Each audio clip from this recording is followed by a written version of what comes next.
بڵێ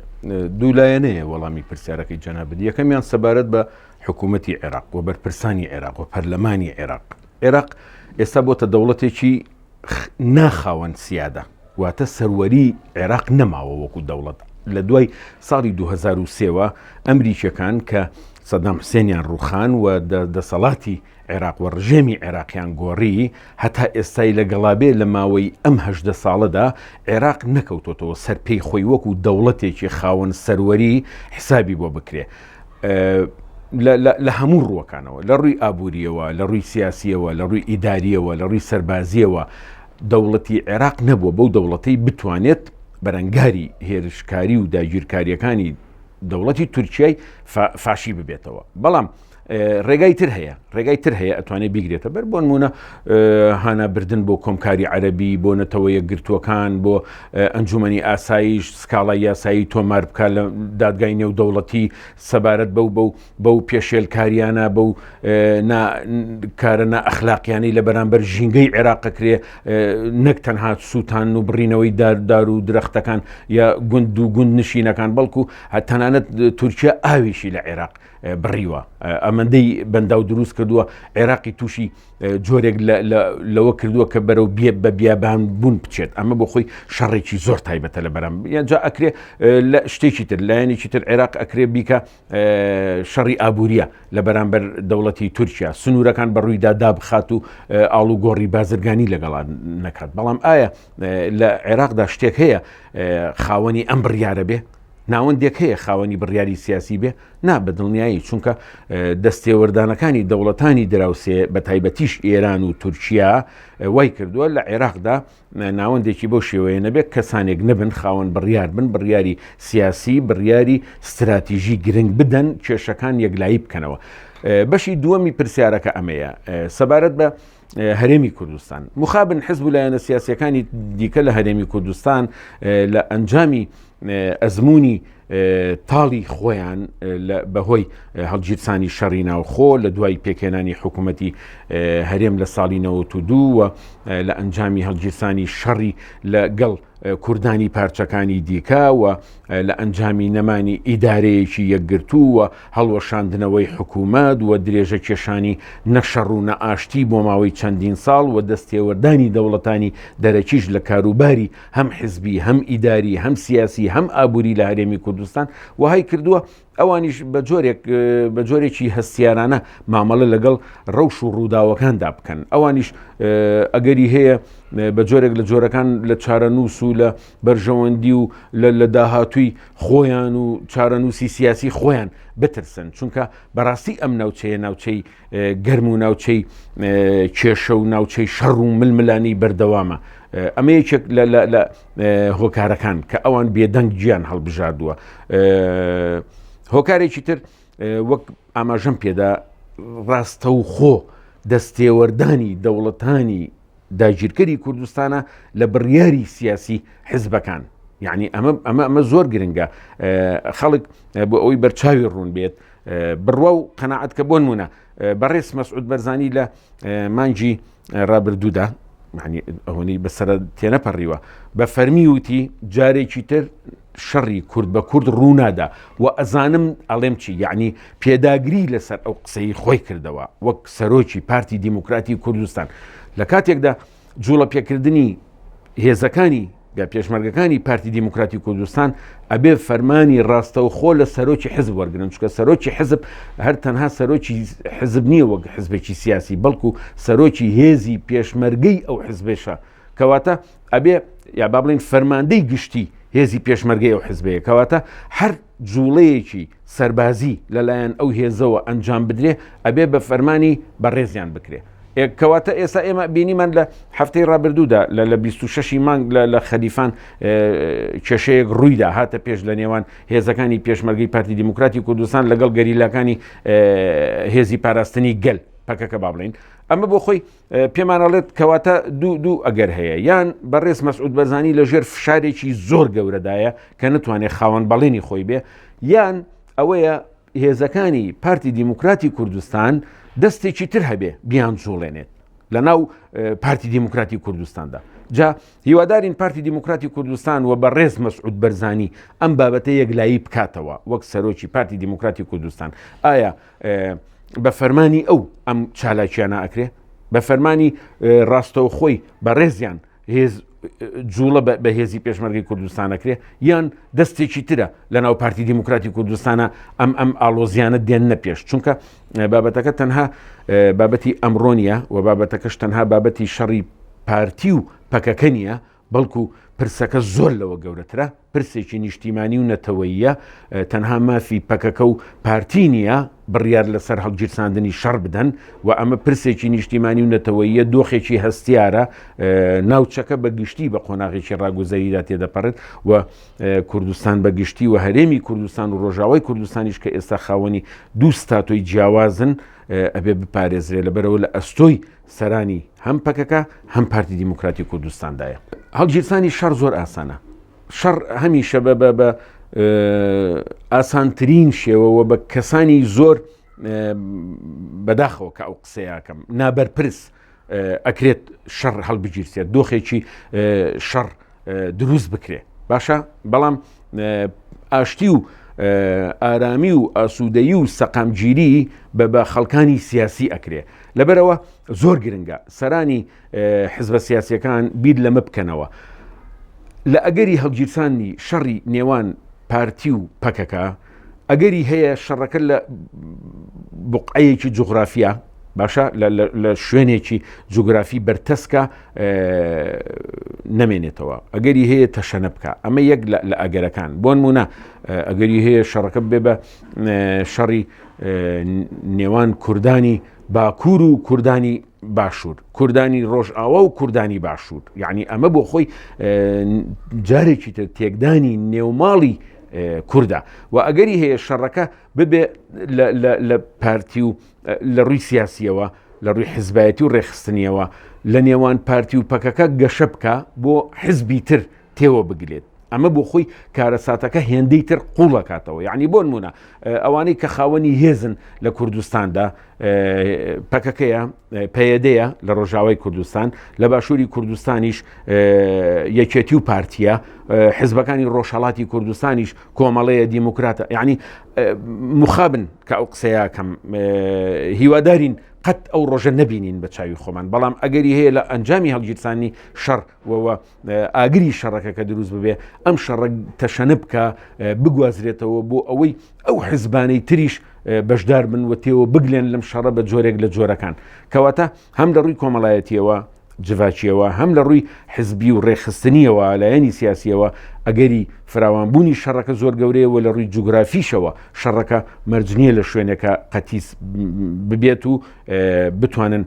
گەماڕۆی بدەن، بتوانن کۆنتترۆلی بکەن، لە ئەگەری هەیە تەشەنە بکاوە لە ئەوروپاش کوردانی هەندەران لەوانەیە لەسەر شەقام لە چالاکیەکانیانە لە بەردەم کۆنسولیەت و سەفارەتی وڵاتانە لەوێ شەڕە چەقۆ بکەن پەلاماری یەکتری بدەن لایەنگرانی ئەم حزبە سیاسیە. لەبەرەوە هیوادارین هەموو ئەمانە لەبەر چاو بگرن و شتێکی تر جارێکی تر ئەگەری هەیە ببێتە هۆی گۆڕینی دیمۆگرافیای کوردستان، کۆچ و ڕەوپێکردنی کۆمەڵی خەڵک لێرە بۆ شوێنێکی تر لە شوێنێکی تر بۆ ئێرە، ئەمەش بۆ خۆی کارەساتی بەدوادا دێت، چونکە ئێستا کوردستان و ناوچەکە بە چەندین کێشەی ئابووری، سیاسی، تەندروستی، کۆمەڵایەتیدا تێدەپەڕێت، حتا کێشەی سروشتی ژینگەییمان هەیە، یعنی لەبەرەوە ڕەچاوی هەموو ئەمانە بکرێت. هیوادارین دەست بۆ شەڕ نەبرێت. خۆ بە دڵنیایی ئەم هێرشەی کە لە چەند مانگی ڕابردووەوە دەستی پێکردووە، چونکە ئەم هێرش و داگیرکاریەی ئەم جارەی تورکیا جیاوازە لە هەموو هێرش و داگیرکاریەکانی ئۆپەراسیۆنەکانی ڕابردوو کە لە ساڵی 90ەکانەوە ئەنجامیەدا لە سەردەمی سلێمان دیمیرێڵ و مەسعود یەڵماز و تانسۆ چیلەر و هەموو سەرۆک و سەرۆکوەزیرەکانی پێشووتردا کە ئەکرا ئەمەی ئەردۆغان و حتا لەگەڵ ئۆپەراسیۆنەکانی پێشووتری ئەردۆغانیشدا جیاوازە، ینی مرۆڤ ئەم جیاوازیە ئەبینێت. ئۆپەراسیۆنێکی ئەکرد تورکیا سنووردار بوو لە ناوچەیەک، بەڵام ئەم جارە نا، ئەم جارە ئۆپەراسیۆنێکە هەموو هێزەکانی کە لە بەردەستیدایە بەکاری دێنێت، یعنی بە فراوانی چەندین کیلۆمەتر بە پانی و بە قوڵی چەندین کیلۆمەتر هاتۆتە ناو خاکی کوردستانەوە و شەڕگەکانی زۆر فراوان کردووە لە سەرانسەری هەرێمی کوردستان شەڕگەی فراوان کردووە و لە ڕۆژئاوای کوردستان ئەوەی کە ئەیبینین دەوڵەتی تورکیا و ئەردۆغان بۆ نمونە ئەو شوێنانەی لە ڕۆژئاوای کوردستان و لە باکووری سووریا کە داگیری کردووە هێندەی خاکی لوبنانە بێ یعنی هێندەی وڵاتێکی گەورەیە ئەمە مرۆڤ بۆ خۆی لی تێگە سەدام حوسێن پەلاماری کوێتیدا کوێت هێندەی پارێزگای سلێمانی بوو بەڵام ئەمریکا 30 دەوڵەتی خستە پشتخۆی و پەلاماری سەدامیاندا و هێزیان کۆکردە و دەریان کرد ئەمە بۆ خۆی پێمان ئەڵێت کە تورکیا پرۆژەی هەیە پرۆژەی داگیرکاری هەیە پێش ساڵی 2023 و کۆتایی هاتنی پەیمانی لۆزان ئەوێ زۆرترین شوێن داگیر بکات کەواتە ئەم داگیرکاریە بەرنمەیە و استراتیژە لای ئەردۆغان هەموو ڕێگاکان ئەگرێتە بەر هەرێمی کوردستان بەشێکە لەو پرۆژە و لەو استراتیژەی کە هەیەی و ئەگەر بێت و بێدەنجی نێودەوڵەتی بێدەنجی گەلی کورد بێدەنجی حزب و لایەنە سیاسیەکان و لەوەش خراپتر ئەم ململانیە و کێشە ناوخۆیی نێوان حزبە سیاسیەکان و نەخوازەڵا هەڵگیرسانی شەڕ باشە ئەمانە هەمووی ئەچنە خزمەت ئەو پرۆسەیەوە و ئەبنە فاکتەری لەبار و گونجاو بۆ ئەوەی ئەردۆغان خەونەکانی خۆی بێنێتە دی و کوردستان داگیر بکات بەداخەوە من نامەوێت بچمە باسی ناوخۆی هیچ حزبێکی سیاسیەوە بەڵام من ئەوەندە ئەڵێم ئەو باڵانسی هێزەی لە کوردستانە سەرانسەری کوردستان بەگشتی هەیە ڕاگررتنی باڵانسی هێز زۆر گرنگە بە تایبەتی لەم قۆناغدا هیوادارین هەموو هێزولایەنە سیاسیەکان هەموو حزبە سیاسیەکان بەو باگراوند و بەو قەناعەت و بەو بیر و ڕاو بەو عشقەوە خەبات بکەن کە چەمکی نیشتیمانی و نەتەوەیی ببێ بە کاڵای باڵا بۆ هەنگاوەکانیان نەک چەمکی بەرژەوەندی تاکە کەسی و بنەماڵەیی سووتاندنی دارستانەکان بە دوو ئامانج بێت لە تورکیا ئەگەریشی هەیە خۆیان دەستیان هەبێت لە سووتاندنی دارستانەکاندا یەکێکیان ئەوەیە ئەو شوێنە گەشت و گوزاریانە سەوزاییتیان نەمێنێ ئەو پارە دزراوەی کە لە ئەنجامی چەندین ساڵەی دەست بە سەراگرتنی نەوتی هەرێمی کوردستان و هەموو ئەو شوێنانەی لە ڕۆژئاوای کوردستان باشە لە باکووری سووریا کە دەستی بە سەراگرتووە لەو شار و شارۆچکە گەورانە هەموو ئەو پارانە کەڵەکە بوو بێ اینجا لە تورکیا جۆرێک لە یاسا هەیە ئەردۆغان ناتوانێت ئەو پارانە سپی بکاتەوە بنەماڵی ئەردۆغان ئەگەری هەیە ئەو کەنارە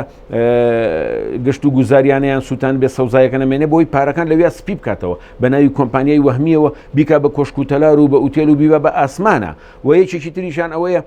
لە زۆربەی شوێنە خاڵە بەریەککەوتنەکانی نێوان باکووری کوردستان لەگەڵ دەوڵەتی تورکیا باشە هێڵی بەریەککەوتنەکان ئەو شوێنانە دار و درەخت و دارستانی تیابێت کە ئەمە بۆ خۆی بۆ هاتوچۆی گەریلا و بۆ شۆڕژێڕەکان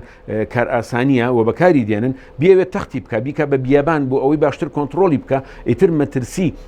هاتوچۆی گەریلا و شۆڕژێڕەکانی لێکەم بێتەوە وەک ئەوەی لە سەرسنووری نێوان باشوور و باکوور ئەنجامیدا ئەو دار و درەختانی کە بڕیەوە بە دوو ئامانج بوو یەکێکیان ئەوە بوو کە بیکا بە بیابان شوێنەکە تەخت بکرێ بە ئاسانی کۆنتترۆلی بکە لایەنێکی تریشان لایەنی ئابووری بوو سوودی لێ ببینێ و ئەو دار و درەختانە بدزێ و لە تورکیا لە پرۆژەی پیشەسازیە بەکاری بهێنێت لە پێش دەوڵەت نەتەوە لە سەردەمی میرنشینەکانیشا چەندین ڕۆشنبیر چەندین شاعیر چەندین خەڵکی داهێنەر ئەوانەی کە بیریان کردوتەوە بیرمەندەکان ئەم داوایان کردووە داوای یەکبوونی کوردیان کردووە داوای یەکێتی نێوماڵی کوردیان کردووە حتا میرنشینەکانیش بەو شێوەیە بوون بەداخەوە لە پاش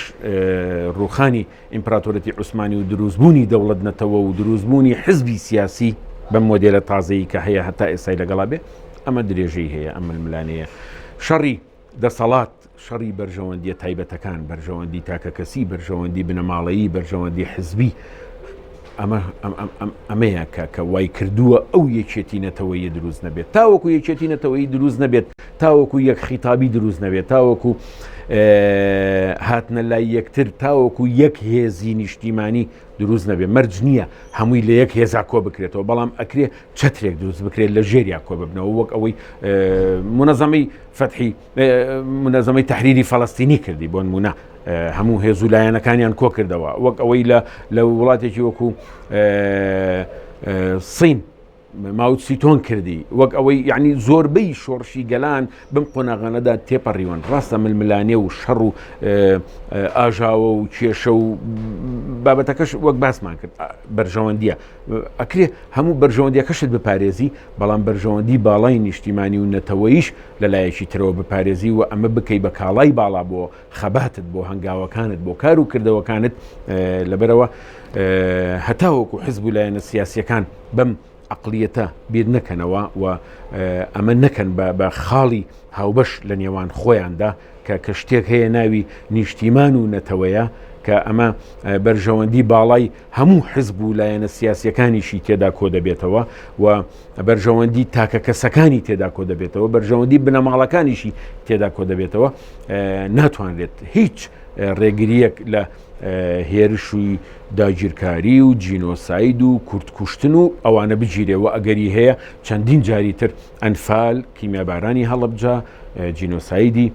شەنگال ئێزدیەکان لە شەنگال و دەوروبەری جینۆساید و قەتڵ و عامی ناوچەی دێرسیم سەردەمی شێع عوبەیدوڵڵای نەهری هەموو ئەمانە دووبارە و سێبارە و دەبارە و چەند بارش ببنەوە بەداخەوە تا ئێستا سەرانی حزبە سیاسیەکان لە کوردستان نەگەیشتونەتە ئەو بڕیارەی کە کار بۆ ئەمە بکەن و من نامەوێت لێرە دەستی تۆمەت و تاوان بۆ هیچ لایەنێک درێژ بکەم بەڵام ئەکرێ ئەگەر لایەنێکیش ڕێگرە ئەگەر لایەنێک ڕێگرە لەوەی یەکێتی نەتەوەیی و کۆنگرەی نەتەوەیی پێگنێت نەبەسرێت ئەکرێ حزب و لایەنە سیاسیەکانی تر پێی پەڕێنن ئەو بەبێ ئەو کۆنگری نەتەوەیی ببەستن یەکێتی نەتەوەی دروست بکەن بەڵام بۆ نایکەن ئەمە پرسیارەکە و وەڵامەکەی لای خۆیانە داواکاریەکانی کەجەکە و داواکاریەکە هەنگاوە و هەوڵەکانی بەڕێز ئۆجالان و پەکەکە لە ساڵی نەوەتەکانەوە ڕوون و ئاشکرایە بۆ بەستنی کۆنگرەی نەتەوەیی و هەر کەس سەرەداوێک لە سیاسەتی کوردی و لە مێژووی خەباتی سیاسی و خەباتی ڕزگاری خوازی گەلی کورد بزانێت ئەمە ئەزانێت ئەمە ئەبینێ ئەم ڕاستیە ئەبینێت یعنی ئەمە شتێکی حاشا هەڵنەگرە بەڵام بە تەنها داواکاری کەجەکە و داواکاری پەکەکە و داواکاری بەڕێز ئۆجالان بەس نییە تێری بابەتەکە ناکات بۆ ئەوەی بتوانێت ئامانج بپێچێ بەڵکو ئەبێ بە دەنگەوە هاتن و بە پیرەوە هاتنی حزب و لایەنە سیاسیەکانی تر بێت هەڵبەت ئەو قسەی جەنابەت کردت و ئاماژت پێدا بڵێ دەستی دەرەکی و دەستی وەردانی دەوڵەتانی داگیرکەری کوردستان هۆکاری سەرەکیە و ڕێگری سەرەکیە و فاکتەرێکی زۆر گرنگە کە ناهێڵێت حزب و لایەنە سیاسیەکان ئەو بڕیارە سیاسیە بدەن و بەرژەوەندی ژێربەژێر بەرژەوەندی ئابووری بەرژەوەندی هەواڵ بڵین پەیوەندی ئابووری پەیوەندی هەواڵگری پەیوەندی دیبلۆماسی پەیوەندی حزبی پەیوەندی سەربازی و ئەمنی هەموو ئەمانە تێکەڵ بووە لە لایەن حزب و لایەنی سیاسی لە کوردستان بە گشتی نەک تەنها لە باشوور و لە باشوور بە زیاتر لەگەڵ دەوڵەتانی داگیرکەر ئەمە وەهای کردووە نەتوانن ببنە خاوەن ئەو بڕیارە بوێرانەیە و بێنە لای یەکتر و ئەو کۆنگرێ ببەستن ململانەیە جیایە ناکۆچیش جیاوازە یعنی ململانێ با بمێنێ ململانەی حزبی و سیاسی با بمێنێ لەسەر ئەساسی خزمەتکردن لەسەر ئەساسی هەڵبژاردن دەنگهێنان با ململانێ هەبێ بەڵام ناکۆچی نەگاتە ئەوەی بگاتە ئاستی میلهێنانەوە و شەڕ و هێرشکردن و هێز جوڵانن بۆ سەر یەکتر لەبەرەوە تەنیا هیوا بۆ بنەبڕکردنی ئەمە بۆ هێنانەدی ئەو ئاواتە کۆمەلگایە ئەو ئاستی وشیاری کۆمەلگا بگاتە ئەو ئاستەی کۆمەلگایەکی وشیار کۆمەلگایەکی خاوەن لە پرسە نیشتیمانی و نەتەوەیەکان دروست بێ بە بڕیار بێ بە ئیرادە بێ ئەو کاتە ڕێگری لە حزب و لایەنە سیاسیەکانیش ئەکەن فشاری کۆمەلگا ئەتوانێت ئەو ئامانجە بێنێتە دی